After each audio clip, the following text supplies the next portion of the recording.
Bezrat Hashem, le soir de ce matin, Patach Rabbi Lazar Vamar, Ve'asim devarai beficha ou betzel kiadi kisiticha. Le prophète Yeshaya a dit, je mettrai mes paroles dans ta bouche. Qui veut dire quoi? Deux fois, on a besoin qu'Hachem nous met la bonne parole dans la bouche. On peut faire beaucoup de choses, seulement si on a la bonne parole. Si on n'a pas la bonne parole, Chad Veshalom, on peut faire plus de dégâts et plus de mauvais. Mais si on a la bonne parole, on peut faire une grande chose. Je vais raconter une histoire qui m'est arrivée personnellement. Écoute bien, un jeune couple vient chez moi, la femme est tombée enceinte, et là ils disent qu'ils sont pas prêts à avoir un bébé. Alors, c'est quoi? Qu'est-ce que vous voulez faire? Alors, ils disent, on va faire un avortement.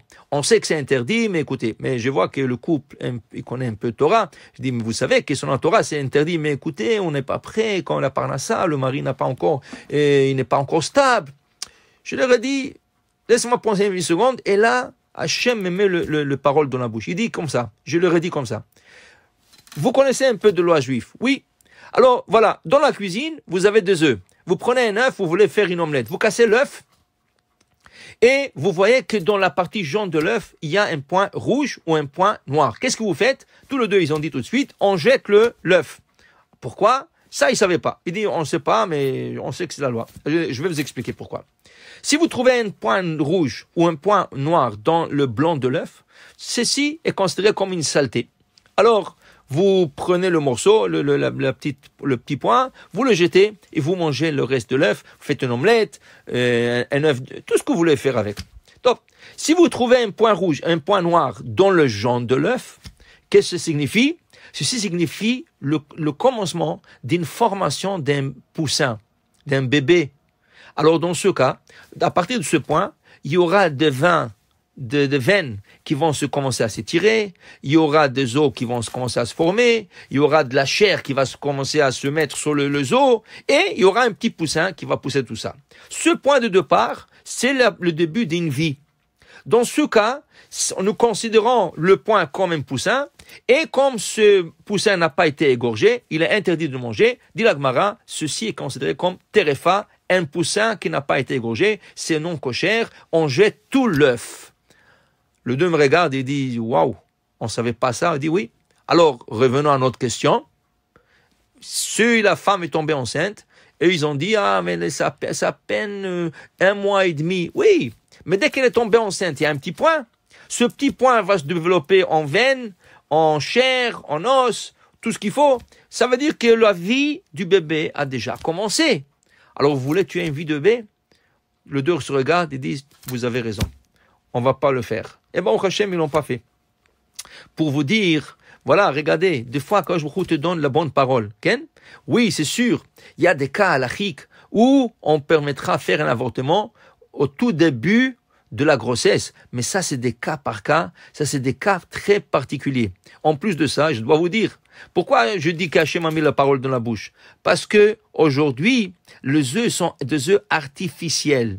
Qu'est-ce que ça veut dire des œufs artificiels? La poule, elle peut avoir du bébé de deux manières. Ou des relations avec le coq, ça c'est des œufs naturels, ou la poule se frotte par terre, elle se chauffe le corps et elle pond un œuf. Cet œuf-là s'appelle un œuf stérile. Pourquoi? Jamais un poussin peut sortir de cet œuf. Tous les œufs qu'on a sur le marché aujourd'hui, c'est des œufs stériles. C'est des œufs artificiels, c'est pas de vrais œufs. Il n'y a pas de coq dans le poulailler. Et quand il y a des coqs dans le poulailler, ça c'est des poulaillers qui te vendent des œufs biologiques, des œufs naturels, si tu veux. C'est 3 fois le prix. Qui c'est qui achète? Personne n'achète ce type des œufs. Dans ce cas, pour le séfarade au moins, quand tu casses un œuf dans une poêle chaude et tu vois un point rouge ou noir dans le jaune de l'œuf, tu prends ce point, tu le jettes.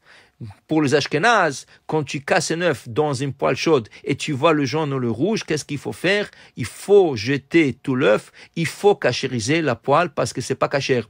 Mais pour le séfarade, le point rouge ou noir dans l'œuf aujourd'hui, ça ne veut rien dire, c'est une saleté. Et tu le jettes. Alors pour vous dire, des fois, il faut qu'Hachem te met le bon parole dans la bouche.